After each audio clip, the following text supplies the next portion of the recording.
Hey guys, welcome to my channel. ಇವತ್ತು ನಾನು ಸಿಂಪಲ್ಲಾಗಿ ಮಾಡ್ಕೊಳ್ಳೋ ಅಂಥ ಮಶ್ರೂಮ್ ಕರಿ ಹೇಳ್ಕೊಡ್ತಾ ಇದ್ದೀನಿ. ಇದು ತುಂಬ ಟೇಸ್ಟಿಯಾಗಿರುತ್ತೆ ಮತ್ತು ತುಂಬ ಈಸಿಯಾಗಿ ತುಂಬ ಸಿಂಪಲ್ಲಾಗಿ ಮನೇಲಿರೋ ಇಂಗ್ರೀಡಿಯೆಂಟ್ನೇ ಯೂಸ್ ಮಾಡಿಕೊಂಡು ಇದನ್ನು ಮಾಡೋದು. ಚಪಾತಿಗೆ, ದೋಸೆಗೆ, ನಾನ್ಗಳಿಗೆ ತುಂಬ ಒಳ್ಳೆ ಕಾಂಬಿನೇಷನ್ ಇದು ಹೇಗೆ ಮಾಡ್ಕೊಳ್ಳೋದಂತ ನೋಡೋಣ. ಮೊದಲು ಒಂದು ಬಾಣಲೆ ಇಟ್ಕೊಳ್ಳಿ. ಒಂದು ಬಾಣಲೆಗೆ 2-3 ಸ್ಪೂನಷ್ಟು ಎಣ್ಣೆ ನೋಡಿ. ಮಶ್ರೂಮ್ನ ನಾನು ನೀಟಾಗಿ ಕಟ್ ಮಾಡಿ ಉಪ್ಪಲ್ಲಿ ತೊಳೆದ್ಬಿಟ್ಟು ಇದನ್ನು ಎತ್ತಿಟ್ಕೊಂಡಿದ್ದೀನಿ. ನಿಮಗೆ ಯಾವ ಸೈಜ್ ಬೇಕೋ ಆ ಸೈಜಲ್ಲಿ ನೀವು ಮಶ್ರೂಮ್ನ ಕಟ್ ಮಾಡ್ಕೋಬೋದು. ಈಗ ಎಣ್ಣೆ ಒಂದು ಸತಿ ಕಾದ್ಮೇಲೆ ಕಟ್ ಮಾಡಿ ಇಟ್ಕೊಂಡಿರೋ ಮಶ್ರೂಮ್ಸ್ನ ನೀವು ಇದರೊಳಗಡೆ ಹಾಕ್ಕೊಳ್ಳಿ. ನಾನು ಇಷ್ಟು ಸಣ್ಣ ಸಣ್ಣದಾಗಿ ಕಟ್ ಮಾಡ್ಕೊಂಡಿದ್ದೀನಿ. ನಿಮಗೆ ಬೇಕು ಅಂದರೆ ದೊಡ್ಡದಾಗಿ ಮಾಡ್ಕೋಬೋದು ಅಥವಾ ಇದೇ ಸೈಜಲ್ಲೂ ಇಟ್ಕೋಬೋದು. ಮಶ್ರೂಮ್ನ ನೀವು ಡೈರೆಕ್ಟಾಗೂ ಗ್ರೇವಿ ಒಳಗಡೆ ಹಾಕ್ಕೋಬೋದು. ಬಟ್ ಈ ಥರ ಮಾಡ್ಕೊಳ್ಳೋದ್ರಿಂದ ಟೈಮ್ ಸೇವ್ ಆಗುತ್ತೆ. ಒಂದು ಕಡೆ ಮಶ್ರೂಮ್ನ ನೀವು ಕಾಯೋದಕ್ಕೆ ಇಟ್ಕೊಂಡು ಇನ್ನೊಂದು ಕಡೆ ನೀವು ಗ್ರೇವಿ ರೆಡಿ ಮಾಡಿಕೊಂಡು ಮಾಡ್ಕೋಬೋದು. ಇದರಲ್ಲೇ ಎಲ್ಲ ಮಶ್ರೂಮ್ ಫುಲ್ಲು ಶ್ರಿಂಕ್ ಆಗಿ ಹೋಗುತ್ತೆ. ಸೊ ಅದರಲ್ಲಿ ಜಾಸ್ತಿ ಬೇಯೋಷ್ಟು ಇರೋದಿಲ್ಲ. ಒಂದು 2 ನಿಮಿಷ ಬೇಯಿಸ್ಕೊಂಡ್ರೆ ಸಾಕಾಗಿ ಹೋಗುತ್ತೆ. ನಾನು ತೋರಿಸ್ತೀನಿ ಎಲ್ಲಿವರೆಗೂ ಬೇಯಿಸ್ಕೋಬೇಕು ಅಂತ. ನೋಡಿ, 2 ನಿಮಿಷಕ್ಕೆ ಆಲ್ಮೋಸ್ಟ್ ನೀರೆಲ್ಲ ಬಿಟ್ಕೊಂಡಿದೆ. ಇನ್ನೊಂದು 1 ನಿಮಿಷ ಅಥವಾ 2 ನಿಮಿಷದಲ್ಲಿ ಫುಲ್ ಮಶ್ರೂಮ್ ಎಲ್ಲ ಶ್ರಿಂಕ್ ಆಗಿ ಹೋಗುತ್ತೆ. ನಾನು ತೋರಿಸ್ತೀನಿ. ನೋಡಿ, ಮಶ್ರೂಮ್ ಎಲ್ಲ ನೀಟಾಗಿ ಶ್ರಿಂಕ್ ಆಗಿದೆ. ಇದನ್ನ ಇವಾಗ ಸೈಡಲ್ಲಿ ಪ್ಯಾನ್ ಸಮೇತ ಎತ್ತಿಟ್ಕೊಳ್ಳಿ. ಇನ್ನೊಂದು ಬಾಣಲೆಗೆ ನೀವಿವಾಗ 2.5-3 ಟೇಬಲ್ ಸ್ಪೂನಷ್ಟು ಎಣ್ಣೆ ಹಾಕ್ಕೊಳ್ಳಿ. ಎಣ್ಣೆ ಕಾದ್ಮೇಲೆ ಇದಕ್ಕೆ ಕ್ಯಾಪ್ಸಿಕಮ್ನ ನೋಡಿ ನಾನು ಈ ಥರ ಕಟ್ ಮಾಡಿ ಇಟ್ಕೊಂಡಿದ್ದೀನಿ.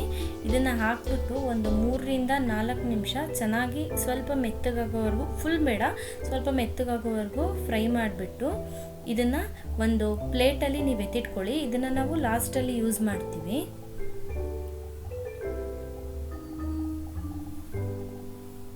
ಈಗ ಅದೇ ಪ್ಯಾನ್ಗೆ ಟೊಮ್ಯಾಟೋನು ಅಷ್ಟೇ, ಟೊಮ್ಯಾಟೋನು ಹಾಕ್ಬಿಟ್ಟು ಈ ಥರ ನಾನು ದಪ್ಪ ಕಟ್ ಮಾಡ್ಕೊಂಡಿದ್ದೀನಿ. ಇದನ್ನು ಒಂದು 2 ನಿಮಿಷ ಫ್ರೈ ಮಾಡ್ಕೊಳ್ಳಿ ಸಾಕು. 2 ನಿಮಿಷ ಫ್ರೈ ಮಾಡಿದ್ಮೇಲೆ ಇದನ್ನು ಕೂಡ ಎತ್ತಿಟ್ಕೋಬೋದು.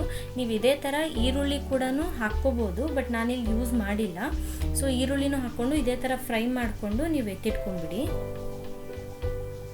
ಈಗ ಅದೇ ಬಾಣಲಿಗೆ ಅಷ್ಟೇ ಎಣ್ಣೆ ಇರಲಿ. ಅದಕ್ಕೆ 4 ಹಸಿರು ಮೆಣಸಿನ್ಕಾಯಿನ ಉದ್ದುದಾಗಿ ಕಟ್ ಮಾಡಿ ಹಾಕ್ಕೊಂಡಿದ್ದೀನಿ. ಒಂದು 2 ನಿಮಿಷ ಫ್ರೈ ಮಾಡ್ಕೋತೀನಿ.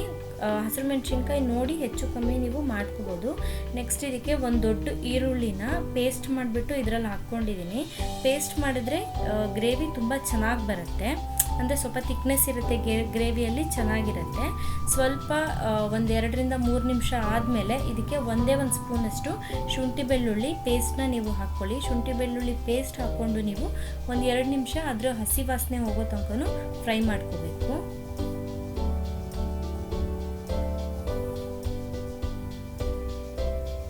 ನೆಕ್ಸ್ಟ್ ಇದಕ್ಕೆ 2 ದೊಡ್ಡ ಟೊಮ್ಯಾಟೋನ ನಾನು ತೊಗೊಂಡಿದ್ದೀನಿ. ಸಣ್ಣದಾದರೆ ನೀವು 3 ತೊಗೊಳ್ಳಿ. ಇದನ್ನು ಚೆನ್ನಾಗಿ ಪೇಸ್ಟ್ ಮಾಡಿಕೊಂಡು ಆ ಗ್ರೇವಿ ಒಳಗಡೆ ನೀವು ಹಾಕ್ಕೊಳ್ಳಿ. ಇದು ಅಷ್ಟೇ ಹಸಿ ವಾಸನೆ ಹೋಗೋ ತನಕ ಒಂದು 3-4 ನಿಮಿಷ ಚೆನ್ನಾಗಿ ಫ್ರೈ ಆಗಬೇಕು. ನೋಡಿ, ಈ ಥರ 3-4 ನಿಮಿಷ ಆದಮೇಲೆ 1 ಸ್ಪೂನಷ್ಟು ಖಾರದ ಪುಡಿ, 1 ಸ್ಪೂನಷ್ಟು ಕೊತ್ತಂಬರಿ ಪುಡಿ, 1 ಸ್ಪೂನಷ್ಟು ಗರಂ ಮಸಾಲ ಪುಡಿ, ಒಂದು 1/4 ಸ್ಪೂನಷ್ಟು ಅರಿಶಿಣದ ಪುಡಿ, ಮತ್ತು ರುಚಿಗೆ ನೋಡಿಬಿಟ್ಟು ನೀವು ಉಪ್ಪು ಹಾಕ್ಕೊಳ್ಳಿ. ಇದಿಷ್ಟನ್ನು ಹಾಕ್ಬಿಟ್ಟು ಲೋ ಫ್ಲೇಮಲ್ಲಿ ನೀವು ಇದನ್ನು ಇಟ್ಕೊಂಡು ಮಿಕ್ಸ್ ಮಾಡ್ಕೊಳ್ಳಿ. ಇದು ಒಂದು 2-3 ನಿಮಿಷ ಚೆನ್ನಾಗಿ ಮಿಕ್ಸ್ ಆದರೆ, ಅಂದರೆ ಎಣ್ಣೆನಲ್ಲಿ ಗ್ರೇವಿ ಜೊತೆ ಇದು ಫ್ರೈ ಆದರೆ ಒಂದು 2-3 ನಿಮಿಷ ಸಾಕಾಗುತ್ತೆ.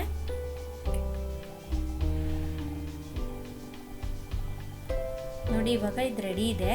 ಇದಕ್ಕೆ ನಾವು ಫ್ರೈ ಮಾಡ್ಕೊಂಡು ಇಟ್ಕೊಂಡಿದ್ದ ಟೊಮ್ಯಾಟೊ ಮತ್ತು ಕ್ಯಾಪ್ಸಿಕಮನ್ನು ಇದರೊಳಗಡೆ ಹಾಕ್ಕೊಳ್ಳಿ.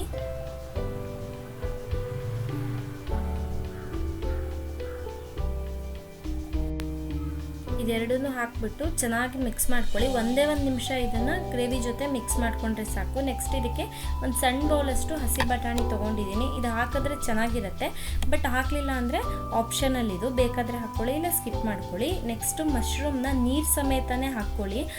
ನೀರಿರುತ್ತಲ್ಲ, ಅದು ಗ್ರೇವಿಗೆ ಒಳ್ಳೆ ಕನ್ಸಿಸ್ಟೆನ್ಸಿ ಕೊಡುತ್ತೆ. ಸೊ ಆ ನೀರನ್ನೇನು ಚೆಲ್ಲೋದಕ್ಕೆ ಹೋಗಬೇಡಿ. ಹಾಕ್ಬಿಟ್ಟು ಚೆನ್ನಾಗಿ ಮಿಕ್ಸ್ ಮಾಡ್ಕೊಳ್ಳಿ. ಈಗ ನೀವು ಇದನ್ನು ಕ್ಲೋಸ್ ಮಾಡಿಬಿಟ್ಟು ಒಂದು 3ರಿಂದ 4 ನಿಮಿಷ ಬೇಯಿಸ್ಕೊಂಡ್ರೆ ಸಾಕು. ಇದಕ್ಕೋಸ್ಕರನೇ ಮಶ್ರೂಮ್ನ ನಾವು ಮುಂಚೆನೇ ಬೇಯಿಸ್ಕೊಳ್ಳೋದು. ಲಾಸ್ಟಲ್ಲಿ ಹಾಕಿಬಿಟ್ರೆ ತುಂಬ ಹೊತ್ತು ಬೇಯುತ್ತೆ, ಮಶ್ರೂಮ್ ಲೇಟ್ ಆಗುತ್ತೆ. ಸೊ ನೋಡಿ 3ರಿಂದ 4 ನಿಮಿಷ ಆದಮೇಲೆ ಗ್ರೇವಿ ರೆಡಿ ಇದೆ. ಇದನ್ನ ಇವಾಗ ಬಿಸಿ ಬಿಸಿಯಾಗಿ ಸರ್ವ್ ಮಾಡೋಣ. ಇದಕ್ಕೆ ಚಪಾತಿ, ದೋಸೆ, ನಾನ್ ನೀವು ಯಾವುದಕ್ಕೆ ಯೂಸ್ ಮಾಡಿಕೊಂಡ್ರೂ ಇದು ತುಂಬ ಒಳ್ಳೆ ಕಾಂಬಿನೇಷನ್ ಆಗಿರುತ್ತೆ ಮತ್ತು ಸಖತ್ ಟೇಸ್ಟಿ ಆಗಿ ಕೂಡ ಇರುತ್ತೆ.